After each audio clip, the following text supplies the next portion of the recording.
Mon frère a appelé, maman est morte la nuit dernière. L'enterrement est vendredi. Elle m'a tout laissé. Tu n'auras rien. J'ai juste souri.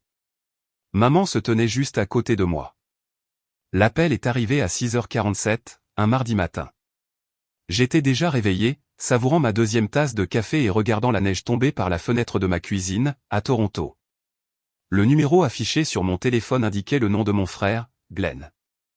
Nous ne nous étions pas parlé depuis 3 semaines. Pas depuis notre dernière visite, très tendue, à la maison de retraite de maman. Douglas, sa voix avait cette fausse solennité qui m'a immédiatement mis sur les nerfs. J'ai une nouvelle difficile. Maman est décédée la nuit dernière. Paisiblement, dans son sommeil. J'ai posé ma tasse de café, mes mains tremblant soudainement. Quoi? Quand? Je prévoyais justement d'aller la voir aujourd'hui. Les funérailles sont vendredi, a-t-il poursuivi, me coupant la parole. Son ton a changé, devenant presque professionnel. J'ai déjà pris les dispositions. Oh, et Douglas, concernant la succession de maman, le testament est très clair. Tout me revient. La maison, le chalet à Muskoka, ses investissements, absolument tout. Tu n'auras rien. Ne pense même pas à contester. Puis, il a raccroché.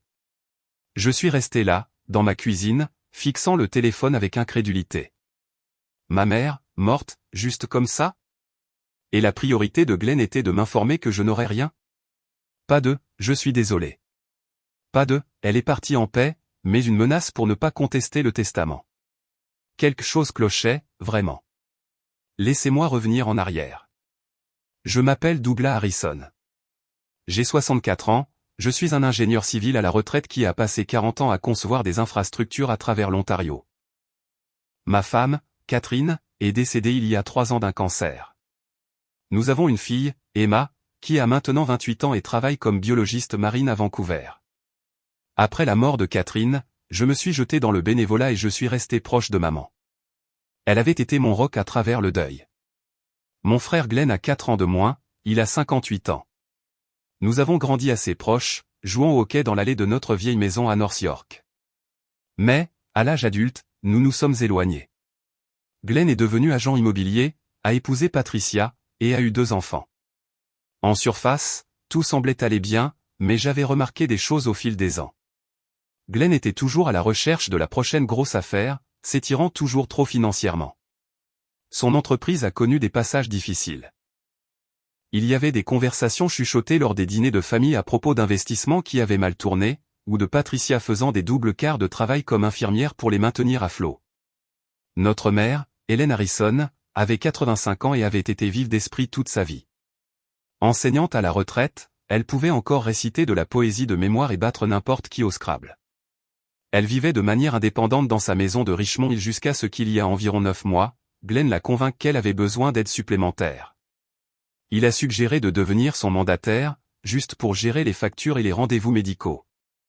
Maman était hésitante, mais Glenn était persuasif. Il était son petit garçon, après tout. C'est là que tout a changé. Quelques semaines après que Glenn a obtenu la procuration, maman a soudainement reçu un diagnostic de démence sévère. Glenn l'a installée dans une maison de retraite, le centre de soins Maple Grove, affirmant qu'elle ne pouvait plus vivre seule. Quand je lui rendais visite, j'étais choqué. Ma mère, autrefois vibrante et pleine d'esprit, était assise sur une chaise, le regard vide. Elle ne me reconnaissait pas. Elle parlait à peine. Quand elle le faisait, c'était confus, fragmenté. Est-ce vraiment possible, avais-je demandé à son médecin, le docteur James Whitmore. Elle allait bien il y a 2 mois. La démence peut progresser très rapidement dans certains cas, a-t-il dit doucement. Le déclin cognitif chez les patients de son âge peut être assez soudain. Mais cela ne me semblait pas juste. Je rendais visite à maman 3 fois par semaine quand même. Même lorsqu'elle ne savait pas qui j'étais, je lui tenais la main, je lui parlais d'Emma, des projets sur lesquels je travaillais bénévolement. Glenn venait aussi, mais moins fréquemment. Quand il le faisait, il semblait toujours pressé, vérifiant toujours sa montre. Maintenant, debout dans ma cuisine avec les mots de Glenn résonnant encore dans mes oreilles, je réalisais ce que j'avais été trop aveugle pour voir. Ce n'était pas le deuil qui parlait. C'était l'avidité. J'ai appelé le centre de soins Maple Grove immédiatement. J'appelle au sujet de ma mère, Helen Harrison, ai-je dit quand quelqu'un a finalement répondu. Je viens d'apprendre qu'elle est décédée la nuit dernière. Il y eut un silence. Je suis désolé, monsieur Harrison, mais je n'ai aucune trace de cela. Laissez-moi vérifier sa chambre. Mon cœur s'est mis à battre la chamade. Quelques minutes plus tard, l'infirmière est revenue en ligne. Monsieur, votre mère va bien. Elle prend son petit déjeuner en ce moment même. Y a-t-il une confusion? Je me suis assis lourdement. Pouvez-vous me rendre un service? Ne dites à personne que j'ai appelé, surtout pas à mon frère. J'ai raccroché et j'ai immédiatement composé le numéro de ma fille. Emma a répondu à la 3e sonnerie, l'air inquiète. Papa, il est à peine 7 heures du matin là-bas. Qu'est-ce qui ne va pas? Ton oncle vient de me dire que grand-mère est morte, mais ce n'est pas vrai. Elle est vivante. Emma, je pense que Glenn essaie de voler sa succession. Il y eut un silence, puis, papa, c'est de la maltraitance envers les personnes âgées. C'est de la fraude. Qu'est-ce que tu vas faire?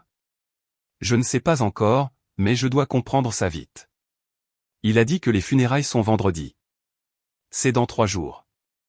Après avoir parlé à Emma, j'ai passé la matinée à passer des appels. D'abord, j'ai contacté un avocat avec qui j'avais travaillé auparavant sur un litige de construction, Robert Chen. Je lui ai expliqué la situation. Douglas, c'est sérieux, a dit Robert. Si votre frère a une procuration et qu'il déforme l'état de santé de votre mère ou détourne ses biens, nous parlons d'accusations criminelles. Mais vous avez besoin de preuves. Des preuves solides. Ensuite, j'ai engagé une détective privée, Sarah Mitchell. Elle est venue chez moi cet après-midi-là, une femme perspicace dans la quarantaine, avec des mèches grises dans ses cheveux noirs. Depuis combien de temps votre frère a-t-il la procuration, a-t-elle demandé en prenant des notes. 9 mois. Juste après que maman a supposément développé une démence. Et avant cela, votre mère était tout à fait compétente? Complètement. Elle faisait du bénévolat à la bibliothèque, jouait au bridge 2 fois par semaine. Puis soudainement, elle ne pouvait plus se souvenir de son propre nom. Sarah a hoché la tête. J'ai vu des cas comme ça. Donnez-moi 48 heures. Je vais découvrir ce qui se passe avec les finances de votre mère. Ce soir-là, je suis allé à Maple Grove. Je ne leur ai pas dit que je venais. Quand je suis arrivé dans la chambre de maman, elle était assise dans sa chaise habituelle près de la fenêtre, regardant le ciel s'assombrir. Ses cheveux gris étaient fins maintenant, son visage plus ridé que dans mes souvenirs. Mais quelque chose chez elle semblait différent ce soir. Moins droguée, plus présente. Maman, ai-je dit doucement en tirant une chaise à côté d'elle. Elle s'est tournée lentement, ses yeux bruns familiers rencontrant les miens. Il y avait quelque chose dedans. De la reconnaissance, ou est-ce que je l'imaginais? C'est moi, Douglas, ton fils. Elle a cligné des yeux, sa bouche bougeant comme si elle voulait dire quelque chose. Mais ensuite, une infirmière est entrée pour vérifier ses signes vitaux, et le moment s'est envolé.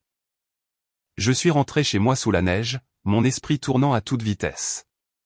Que prévoyait Glenn? De fausses funérailles pour convaincre tout le monde que maman était morte? Et ensuite quoi? Transférer tous ses biens pendant que tout le monde pensait qu'elle était partie? C'était insensé. C'était aussi, je le réalisais, potentiellement brillant dans son audace. Sarah m'a appelé le lendemain matin. Douglas, vous devez vous asseoir. Je me suis assis à ma table de cuisine, le téléphone pressé contre mon oreille. Votre frère a été très occupé. Au cours des 8 derniers mois, il a transféré environ 280 000 $ des comptes de votre mère vers les siens. Il a vendu son chalet à Muskoka à une société numérotée, que je suis encore en train de tracer, mais je soupçonne qu'il est derrière. Il a aussi utilisé ses cartes de crédit. Et Douglas, le médecin qui a diagnostiqué la démence de votre mère, le docteur James Whitmore. Il est allé à l'université avec votre frère. Ils sont amis depuis 30 ans. Je me sentais malade. Donc, la démence de maman pourrait être induite par des médicaments? Si on lui prescrit trop de sédatifs ou d'antipsychotiques, cela expliquerait le déclin cognitif soudain et le comportement absent. C'est une tentative de meurtre. C'est ce que nous devons prouver. Je récupère des copies de ces dossiers médicaux, mais ça prend du temps. En attendant, je vous suggère de rendre visite à votre mère à nouveau. Documentez tout. Enregistrez les conversations avec votre frère si vous le pouvez. L'Ontario est une province où le consentement d'une seule partie suffit pour enregistrer. Cet après-midi-là, j'étais de retour à Maple Grove. J'avais apporté mon téléphone, prêt à enregistrer tout ce qui serait suspect, mais quand je suis arrivé dans la chambre de maman, elle était vide. Une infirmière que je ne reconnaissais pas changeait les draps. « Où est ma mère ?» ai-je demandé, la panique montant. « Oh, monsieur Harrison, votre frère l'a emmené faire un tour en voiture. Il a dit qu'elle avait besoin d'un peu d'air. » Mon sang s'est glacé. Quand ? Il y a environ 1 heure. J'ai couru vers le parking, mais la Mercedes noire de Glenn était déjà partie. J'ai essayé de l'appeler. Pas de réponse. J'ai appelé 5 fois. Rien. Finalement, 3 heures plus tard, ils sont revenus. Glenn a aidé maman à sortir de la voiture, la soutenant alors qu'elle traînait les pieds vers sa chambre. Elle avait l'air épuisée, confuse. Glenn m'a vu attendre dans le couloir. « Douglas » a-t-il dit, ne prenant même pas la peine de cacher son agacement. « Qu'est-ce que tu fais ici ? Tu as dit que maman était morte hier. Pourtant, la voici. » Il a eu l'audace de rire. « Oh, ça. Ouais. Désolé pour la confusion. Je voulais te rappeler. Fausse alerte. Maman a eu un mauvais épisode hier. Et j'ai pensé. Eh bien, tu sais, ces choses arrivent avec la démence. Où l'as-tu emmenée aujourd'hui ? Juste pour une promenade en voiture. Elle aime sortir. Vraiment ? Parce qu'elle a l'air de pouvoir à peine tenir debout. Recule, Douglas. Sa voix a baissé, devenant plus dure. Je suis son mandataire. Je prends les décisions concernant ses soins, pas toi. Tu veux contester ça ? Prends un avocat. Il m'a bousculé en passant, aidant maman à entrer dans sa chambre. À travers l'embrasure de la porte, je l'ai regardé l'installer dans son fauteuil, lui parlant à voix basse, trop bas pour que j'entende. Puis il est parti, ne me regardant même pas en s'éloignant. J'étais sur le point de partir quand mon téléphone a vibré. Un numéro inconnu. J'ai failli l'ignorer, mais quelque chose m'a poussé à répondre. Allô ? Silence. Puis un murmure. Une voix de femme, faible et éraillée. Douglas. Oui. Qui est-ce ? Douglas. C'est moi. La voix était si calme que j'ai dû presser le téléphone fort contre mon oreille. Qui ? C'est ta mère. Je me suis figé. C'était impossible. Maman était juste là, dans sa chambre, et cet appel venait d'eux. J'ai vérifié l'écran, un numéro masqué. Douglas, écoute attentivement. Je n'ai pas beaucoup de temps. J'ai besoin que tu viennes dans ma chambre ce soir. Tard, après 22 heures. Assure-toi que Glenn n'est pas là. Et Douglas, ne dis à personne que tu as reçu cet appel. La ligne a été coupée. Je suis resté debout dans le parking, la neige tombant autour de moi, fixant mon téléphone comme s'il s'était transformé en quelque chose d'extraterrestre. C'était impossible. Maman ne pouvait pas m'avoir appelé. Elle pouvait à peine aligner 2 mots. Et pourtant, cette voix, même chuchotée et tendue, avait sonné comme elle. La vraie elle, la femme vive et claire d'esprit que j'avais connue toute ma vie. J'ai attendu dans ma voiture jusqu'à 22 heures passées, surveillant la maison de retraite. La Mercedes de Glenn était partie depuis longtemps. L'équipe de nuit était là, juste un personnel réduit. J'ai utilisé mon code d'accès pour entrer par la porte latérale et je me suis dirigé vers la chambre de maman. Elle était assise dans son lit, les lumières tamisées. Quand je suis entré, elle s'est tournée pour me regarder, et dans la pénombre, j'ai vu ses yeux clairs, concentrés, complètement lucides. « Ferme la porte », a-t-elle dit d'une voix normale. Pas le marmonnement confus que j'entendais depuis des mois. Une voix normale, forte. J'ai fermé la porte, mes mains tremblant. « Maman, quoi ? Assieds-toi, mon chéri. Nous devons parler et nous n'avons pas beaucoup de temps. » Je me suis assis, complètement abasourdi. Est-ce que tu vas bien ? Qu'est-ce qui se passe ? Ma mère, que je croyais perdue dans le brouillard de la démence, m'a souri. Elle a réellement souri, avec cette expression ironique dont je me souvenais de mon enfance, quand elle nous surprenait, Glenn et moi, en train de voler des biscuits avant le dîner. Je vais bien, Douglas. J'ai été bien tout ce temps. Mais la démence, le diagnostic. Tu ne pouvais même pas me reconnaître. Parce que je faisais semblant. La pièce a semblé basculer. Faire semblant? Elle a tendu la main et a pris la mienne.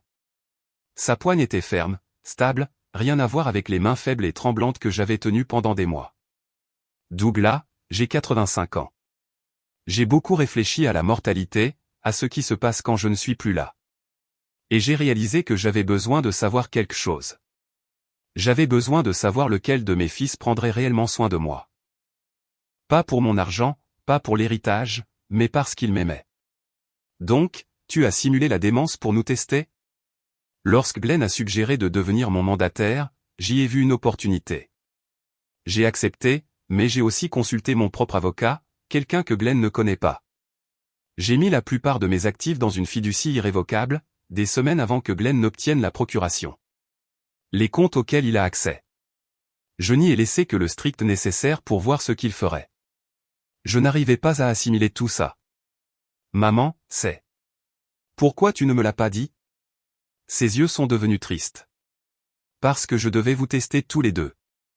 Je devais voir qui me rendrait visite quand je ne pourrais rien leur donner en retour. Qui tiendrait ma main même quand je ne connaissais pas leur nom. Et Douglas, tu es venu 3 fois par semaine. Tu t'es assis avec moi. Tu m'as parlé.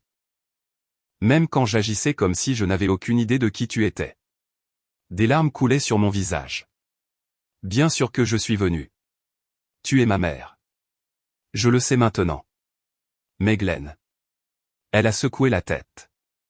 Glenn a échoué, Douglas. Pire que je ne l'avais jamais imaginé. J'ai tout documenté. Chaque fois qu'il venait me mettre la pression pour signer des papiers. Chaque fois qu'il se mettait en colère quand je jouais la confusion. Chaque fois qu'il prenait quelque chose dans cette pièce en pensant que je ne le remarquerais pas. J'ai tout enregistré. Les 280 000 $. Il les a pris sur les comptes que j'ai laissés accessibles. Je l'ai laissé creuser sa propre tombe. Maman, il m'a dit que tu étais morte. Il prépare des funérailles pour vendredi. Elle a hoché la tête. Je sais. Il me l'a dit aujourd'hui pendant notre promenade. Il a dit que j'allais avoir un accident, que je décéderais paisiblement. Il voulait que j'accepte de signer des papiers d'abord, transférant tout, mais j'ai refusé, j'ai joué la confusion. Il manque de temps, et il le sait. C'est insensé. C'est dangereux. Nous devons appeler la police tout de suite. Non, pas encore. Robert Chen, ton avocat. Il est aussi mon avocat, depuis 1 mois. Nous avons un plan, mais j'ai besoin que tu me fasses confiance, Douglas. Peux-tu faire ça? J'ai serré sa main. Toujours. Au cours des 2 jours suivants, nous avons tout mis en place. Robert a fait intervenir la police, mais discrètement. Ils ont accepté de laisser le plan de maman se dérouler pour prendre Glenn sur le fait avec des preuves irréfutables.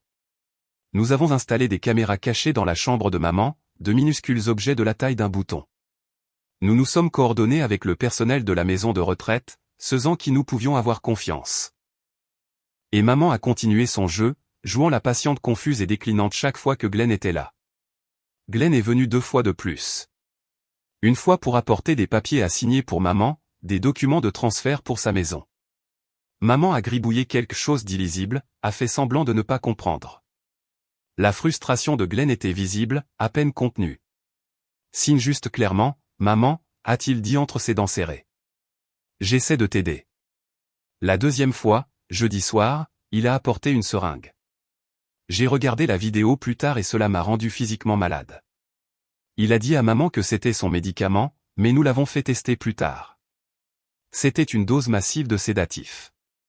Assez pour endormir un cheval. Maman a fait semblant de le prendre, mais a caché les pilules dans sa main.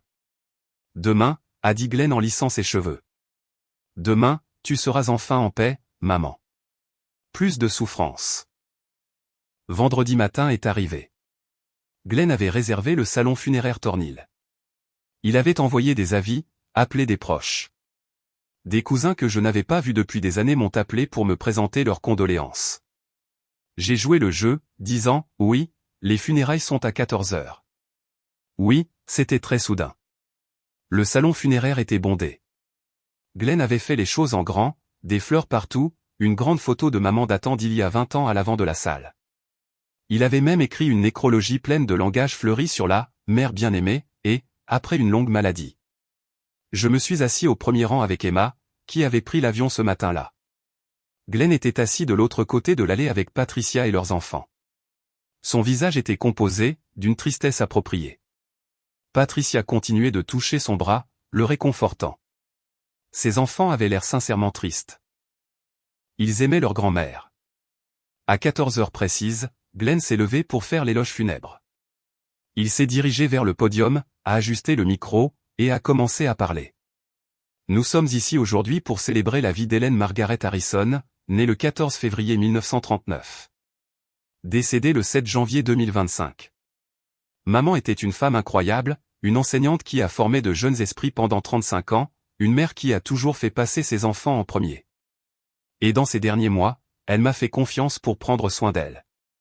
Elle savait que je protégerais ses intérêts, gérerais ses affaires et m'assurerais qu'elle soit confortable. Il a fait une pause, sa voix se brisant avec une émotion que je savais maintenant être complètement fausse. Maman m'a toujours préféré, a-t-il poursuivi. Elle me l'a dit tant de fois. Elle savait que j'étais le responsable, celui qui s'occuperait de tout. Elle voulait que j'aie sa maison, son chalet, tout ce pourquoi elle avait travaillé, parce qu'elle me faisait confiance pour l'utiliser sagement afin de prendre soin de la famille. Je me suis levé, toutes les têtes dans la salle se sont tournées vers moi. C'est intéressant, Glenn, ai-je dit fort. Veux-tu dire à tout le monde où est maman, réellement, en ce moment? La confusion a traversé la salle. Le visage de Glenn est devenu blême. Douglas, rassieds-toi. Ce n'est pas le moment. Où est le corps, Glenn? Où est le corps de maman? Elle est en train d'être incinérée. Nous en avons discuté. Vraiment? Parce que j'ai appelé le crématorium. Ils ne l'ont pas, Patricia a saisi le bras de Glenn. Glenn, de quoi parle-t-il? Les portes au fond du salon funéraire se sont ouvertes. Chaque personne dans la salle s'est retournée et là, encadrée dans l'embrasure de la porte, se trouvait ma mère. Elle avançait lentement en utilisant un déambulateur, mais son dos était droit et ses yeux étaient vifs. Derrière elle, 2 officiers de police en uniforme suivaient. La salle a explosé. Les gens se sont levés, haletants. Quelqu'un a crié. La fille de Glenn a éclaté en sanglots. Maman a remonté l'allée. Quand elle a atteint Glenn, elle s'est arrêtée. « Bonjour, fils », a-t-elle dit clairement. « Je ne suis pas morte, mais ton héritage, lui, l'est. » La bouche de Glenn s'ouvrait et se fermait comme celle d'un poisson. « Maman, tu es confuse. Tu es malade. C'est une erreur. » Je ne suis pas confuse, Glenn. J'ai tout enregistré depuis 8 mois. Chaque menace, chaque vol, chaque fois que tu as essayé de me faire signer des documents transférant mes biens à toi, chaque fois que tu m'as drogué pour me garder docile. Elle s'est tournée vers la foule assemblée. Beaucoup pleuraient maintenant. Certains de soulagement, d'autres sous le choc. « Je suis désolé de vous avoir tous trompés », a dit maman. « Mais je devais connaître la vérité. Je devais voir ce que mon fils ferait quand il penserait que j'étais impuissante. Et ce que j'ai découvert m'a brisé le cœur. » L'un des officiers s'est avancé. « Glenn Harrison, vous êtes en état d'arrestation pour maltraitance envers une personne âgée, vol de plus de $5 000, fraude et tentative de fraude successorale. Vous avez le droit de garder le silence. » Glenn a essayé de courir.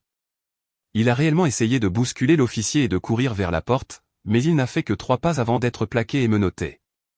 Ses enfants sanglotaient. Patricia restait figée, son visage figé dans un masque d'horreur. Alors qu'ils emmenaient Glenn, il a crié en direction de maman, « Je suis ton fils. Tu ne peux pas me faire ça. J'avais besoin de cet argent. » Maman l'a regardé partir, les larmes coulant sur son visage, mais sa voix était stable quand elle a parlé. « Tu étais mon fils, mais tu as cessé d'être mon enfant au moment où tu as décidé que ma vie valait moins que mon compte en banque. » Les procédures judiciaires ont duré des mois. Glenn a initialement essayé de combattre les accusations, prétendant que maman était réellement incompétente et qu'il essayait juste d'aider, mais les preuves étaient accablantes. Des séquences vidéo de lui essayant de la forcer à signer des documents. Des enregistrements audio de ses menaces. Des relevés bancaires montrant le vol. Le témoignage du docteur Whitmore, après qu'il eut obtenu l'immunité, expliquant comment Glenn l'avait contraint à prescrire des médicaments inutiles. À la fin, Glenn a plaidé coupable. Il a écopé de 5 ans de prison, a été condamné à rembourser les $280 000 qu'il avait volés, plus $50 000 d'amende. Il a perdu sa licence d'agent immobilier de façon permanente. Patricia a divorcé et a obtenu la garde complète des enfants. Ils étaient dévastés, mais Emma et moi avons essayé de rester dans leur vie, d'être la famille stable dont ils avaient besoin. Le docteur Whitmore a perdu sa licence médicale. Il avait sciemment prescrit des médicaments dangereux à une patiente âgée à la demande de son mandataire sans évaluation appropriée. L'Ordre des médecins et chirurgiens de l'Ontario n'a pas été clément. Quant à maman, elle a emménagé dans un petit condo près de chez moi. Elle en avait fini avec la grande maison, fini avec l'entretien de la propriété. Elle voulait être proche de la famille, d'Emma quand elle nous rendait visite. De moi, avec qui elle dînait 2 fois par semaine. Elle a recommencé le bénévolat, cette fois dans un centre de prévention de la maltraitance des aînés, partageant son histoire pour aider les autres à reconnaître les signes avant-coureurs.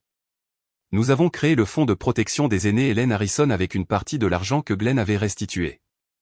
Il fournit une assistance juridique aux personnes âgées luttant contre des cas d'abus financiers et finance des programmes éducatifs sur les responsabilités des mandataires.